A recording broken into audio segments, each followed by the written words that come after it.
ఏదైతే చంద్రబాబు నాయుడు గారు ప్రతి ఒక్కరికి వైద్యం విద్య అందాలనే ఉద్దేశంతో మెడికల్ కాలేజీలు జగన్మోహన్ రెడ్డి తీసుకొస్తే వాటిని ప్రైవేటు పరం చేస్తున్నారంటూ వైసీపీ నాయకులు చేస్తున్న ఆరోపణలో వాస్తవం ఎంత ఉందనుకోవాలంటారు? ముందుగా అందరికీ ఆంధ్ర వాయిస్ ప్రేక్షకులకి నమస్కారాలు. ఈరోజు జగన్మోహన్ రెడ్డి మెడికల్ కాలేజ్ తీసుకురావడం కాదు, సెంట్రల్ గవర్నమెంటే ఆ రోజు మోడీ గారి గవర్నమెంట్లోనే వాళ్ళు ఎక్కడెక్కడ ఇవ్వాలి, ఎన్ని ఇవ్వాలి, ఆంధ్రప్రదేశ్కి ఎన్ని ఇవ్వాలి, తమిళనాడుకి ఎన్ని ఇవ్వాలి, మిగతా రాష్ట్రాలకు ఎలా ఇవ్వాలనేటువంటిది వాళ్ళు గతంలో సెంట్రల్ గవర్నమెంట్ మోడీ పరిపాలనలోనే ఇచ్చారు. అంతేగాని ఈయన చెప్తే రాలేదు. కాబట్టి ఇవాళ ఆయన సొంతంగా నాది అంటున్నాడు. ఉత్తమాట ఇవన్నీ కూడా అది కేంద్ర ప్రభుత్వం తను తీసుకున్నటువంటి నిర్ణయం ప్రకారం ఇవన్నీ కూడా మెడికల్ కాలేజ్ వచ్చినాయి, కానీ ఆయన ఏమి ఇప్పించలేదు, ఇవ్వలేదు, మనకు రాలేదు. అసలు ఆయనకి మెడికల్ కాలేజ్ గురించి ఏం తెలుసని మెడికల్ కాలేజ్ చెప్తాడు? ఇవాళ ఏంటంటే 2 సంవత్సరాలు అయింది, ప్రజలందరూ కూడా చంద్రబాబు నాయుడు పొగట్టడం సరిపోతుంది, కానీ నన్ను ఎవరు నా ఎంక కూడా చూడట్లేదు, నన్ను ఎవరు చూసేవాడు లేడు, మాట్లాడేవాడు లేడు. కాబట్టి ఏదో ఒక సబ్జెక్టు కావాలి. కాబట్టి ఇప్పుడు ఏదో పేద ప్రజల కోసం ఉద్ధరించినట్టుగా ఏదో మాట్లాడటం అనేది వాళ్ళు చూస్తూ ఉన్నాం. ఇవాళ మెడికల్ కాలేజీలు ఊరక పెట్టడం వల్ల ఉపయోగం ఏముంది? మరి నీకు 5 సంవత్సరాలు టైం ఇచ్చారు కదా, ఏమన్నా ఒక గోడ కట్టావా, ఒక కనీసం కాంప్లెక్స్ కట్టావా, లేకపోతే కనీసం స్థలాలు ఇచ్చావా? ఏం చేసావు? ఏమి చేయకుండా ఇవాళ వచ్చి అభివృద్ధి చేయాలి. మరి కాలేజీ పెట్టాలి అంటే కాలేజీలో లోపల ఇన్ఫ్రాస్ట్రక్చర్ కావాలి, తర్వాత డబ్బులు కావాలి, తర్వాత అక్కడ ఈ లోపల ఒక హాస్పిటల్ పెట్టాలంటే ఎంతో మెటీరియల్ కావాలి, కొన్ని కోట్ల రూపాయలు అవుతుంది. ఇవన్నీ కూడా కొంతమంది దగ్గర ఇలాంటివి పెట్టడానికి కొంతమంది ముందుకు వస్తుంటే వాళ్ళు ఇస్తుంటే వాళ్ళకి ఏదో చేసినట్టుగా చెప్తాం అనేది చాలా తప్పు. ఇవాళ నీ వల్ల కాని పని ఆయన చేస్తున్నాడు. అది అభినందిస్తే అభినందించు, లేదంటే మెలకొండ కూర్చో. అంతేగాని నిన్న ఏదో ఒక ర్యాలీ మా ఇక్కడ గుంటూరులో ఓడిపోయిన గొట్టం డబ్బా రాంబాబు ఒక ఆయన ఉన్నాడు. ఊరక డబ్బా సౌండ్లు తప్ప ఏముండవు. ఆ డబ్బా రాంబాబు ఏం చెబుతున్నాడంటే ఇవాళ నిన్న ర్యాలీ సక్సెస్ అయింది. ఏం ర్యాలీ సక్సెస్ అయింది? అందరికి నేను చూసాం, మేము దగ్గరుండి. అందరూ ముందు దాగి గంతులేయటం చిందులేయటం తప్ప వాళ్ళకి అసలు మెడికల్ కాలేజ్ అంటే తెలియని వాళ్ళందరినీ తీసుకొచ్చాం. అంటే పేమెంట్ వాళ్ళందరూ కూడా వచ్చి వాళ్ళని తీసుకొచ్చి వాళ్ళంతా ప్రజలు వచ్చారంటే ప్రజలు రావాలి. నువ్వు చెప్పినట్టయితే ప్రజలు రావాలి కదా. ఎవరు ప్రజలు లేరు. కాబట్టి కేవలం పేమెంట్ బ్యాచ్ వచ్చి గొడవ చేసింది తప్ప ఏమీ లేదని చెప్పి తెలియజేస్తా ఉన్నా. ఇవాళ మెడికల్ కాలేజీలు అభివృద్ధి చెందాలంటే ఒక చంద్రబాబు నాయుడు వల్లే. ఇంతకుముందు గతంలో కూడా వచ్చిన కాలేజీలు ఆ రోజుల్లో కూడా తెలుగుదేశం గవర్నమెంట్ వచ్చిన సంగతి ఒకసారి ప్రజలందరూ కూడా తెలుసు. అది మీరు చెప్పేటువంటి చెడగొట్టడానికి ప్రయత్నం తప్ప మీ ప్రయత్నాలు ఏం సాగవని చెప్పి తెలియజేస్తాను. అంటే ఇక్కడ ప్రధానంగా చూసుకుంటే కనుక ఈ మెడికల్ కాలేజీల విషయం అసలు ఈ వైసీపీ నాయకులు ఇంత రాద్ధాంతం చేయడానికి గల ప్రధాన కారణం ఏంటనుకోవచ్చు అంటారు? నిజంగానే వాటిని ప్రైవేటు పరం చేస్తున్నారని ప్రజల్లోకి తీసుకెళ్లే ప్రయత్నం ఎందుకు చేస్తున్నారనుకోవాలంటారు? అసలు ఇది డైవర్షన్ చేసే రాజకీయం. ఎందుకంటే ఇవాళ ప్రతి చోట కూడా ఫారిన్ కంట్రీస్ నుంచి విపరీతమైనటువంటి లక్షల పెట్టుబడులతో ఇక్కడికి రాబోతా ఉన్నాయి విశాఖపట్నంలో. ఆ తర్వాత అమరావతి డెవలప్మెంట్ కోసం నిన్న మనం చూసాం 15 బ్యాంకులు ఒకే చోట మొట్టమొదటిసారిగా ఓపెన్ చేయడం అనేది చరిత్రలో ఎక్కడా లేదు. అలాగే సెంట్రల్ గవర్నమెంట్ సంబంధించినటువంటి ఆఫీసులన్నీ కూడా అమరావతిలో వస్తూ ఉన్నాయి. ఇవన్నీ కూడా చూస్తూ ఉంటే వాళ్ళకి రేపు సబ్జెక్ట్ ఏమీ లేదు. కాబట్టి అభివృద్ధిని డైవర్ట్ చేయడం కోసం చేసేటువంటి ప్లాన్ తప్ప దీనివల్ల వీళ్ళు మాట్లాడడం వల్ల అభివృద్ధి ఏం చెందదు. వీళ్ళు చేసేటువంటిది మనకు తెలుసు. గతంలో కూడా రాక్షసులు ఒక మంచి కార్యక్రమం కోసం ఋషులు కానీ రాజులు కానీ యజ్ఞం చేసుకుంటుంటే దాన్ని చెడగొట్టడం కోసం అని చెప్పేసి వచ్చి పైనుంచి రకరకాలైనటువంటి నాన్ వెజిటేరియన్ అలాంటివి కూడా వేసి దాన్ని పాడు చేసేటువంటి అన్నీ కూడా మన హిస్టరీలో రామాయణంలో అట్లా చూసాం.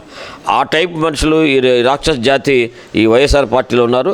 వాళ్ళు దీన్ని చెడగొట్టడం కోసం ప్రయత్నం చేస్తున్నారు తప్ప వాళ్ళ వల్ల ఏమి కాదు. ఎంత చేసినా సరే వాళ్ళ ప్రజలు ఎవరు నమ్మేటట్టు లేరు. అభివృద్ధి చూస్తారు, అభివృద్ధి కోసమే ప్రయత్నం చేస్తారు. గతంలో కూడా నేను చేశాం, కానీ జనం ఏమంటే ఇంకా ఇతనేదో గొప్పగా చేస్తాడనే ఉద్దేశంతోనే ఆ రోజు ఓట్లేశారు తప్ప నీకు ఎవరు కూడా రేపు ఓట్లు లేరు. ఒకసారి చూశారు, అయిపోయింది నీ సంగతి. కాబట్టి మీరు కేవలం ఊరికనే పేమెంట్తో వాళ్ళ చేత గొడవలు చేయించడం తప్ప మీ వైపు ప్రజలు లేరన్న సంగతి అందరికీ తెలిసిన విషయమే.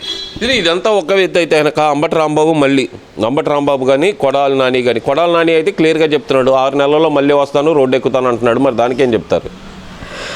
కొడాలి నాని అనే అతను ఒక డబ్బా. ఎందుకంటే మరి ఎందుకు నువ్వు రాగానే దాక్కున్నావు? అది మరి ఇవాళ హార్ట్ అటాక్ వచ్చిందని, హార్ట్ ఆపరేషన్ అని బాంబే అంతా కూడా తిరిగావు. మరి ఆ రోజు నేను ఇదే మాటలు చెప్పావు, 6 నెలల్లో మేము వచ్చేస్తున్నాం, నీ సంగతి తేల్చేస్తాం, నేను ఇక్కడి నుంచి వెళ్ళగొట్టేస్తాం అని చెప్పి ఇష్టం వచ్చినట్టుగా మాట్లాడావు. అసెంబ్లీ సాక్షిగా నువ్వు మాట్లాడిన విషయాలు అందరికీ తెలుసు. ఇవాళ నువ్వు ఆ రోజు భువనేశ్వరి గారిని మాట్లాడినటువంటి విషయాలు ఎవరు మర్చిపోలా. అది నిన్న కూడా లోకేష్ బాబు చెప్పాడు అమెరికాలో ఒక మాట, ఎట్టి పరిస్థితుల్లో వాళ్ళు అలాంటి వాళ్ళని నేను వదలను అన్నాడు. ఎందుకంటే ఏ తల్లిని ఎవరన్నా కూడా ఏ బిడ్డ ఊరుకోడు. ఆ సంగతి ఒకటి తెలుసుకోవాలి. మేము ఇప్పుడు అంటున్నాం, మీ విజయలక్ష్మి గారిని ఎవరైనా ఎప్పుడైనా మా తెలుగుదేశం పార్టీ వాళ్ళు ఎప్పుడైనా ఏమైనా అన్నారా? అది మా యొక్క సభ్యత్వం. ఎందుకంటే మొట్టమొదటి మాకు అన్న నందమూరి తారక రామారావు గారు మేనర్స్ అంటే ఏందో నేర్పాడు.